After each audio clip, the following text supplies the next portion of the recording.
Welcome to the Slop Farm. Enjoy the video. You already have a grid view and data source. Now start the update flow. First, wire data key names to the unique ID so you can identify rows. Next, add an edit/update command field or template buttons. This gives you the UI controls. Once done, handle row editing to set the grid view into edit mode and cancel the default paging if needed.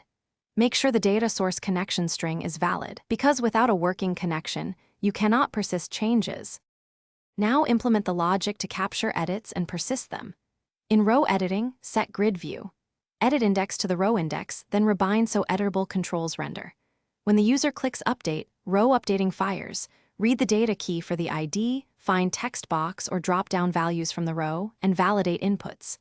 Then, either run a parameterized update statement with a do, NET, or fetch the entity with Entity Framework, assign properties, and call save changes.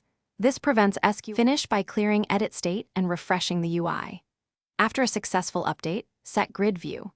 Edit index equals 1 and rebind the data so viewers see the new values. Also, implement concurrency checks. Use a row version or timestamp so you avoid overriding concurrent changes. If something goes wrong, show a clear error message and log the exception. A common fix is verifying data key names and column binding. Make sure input validation runs before saving, because most update failures are invalid or missing values. Thanks for watching. Consider subscribing if we helped you today.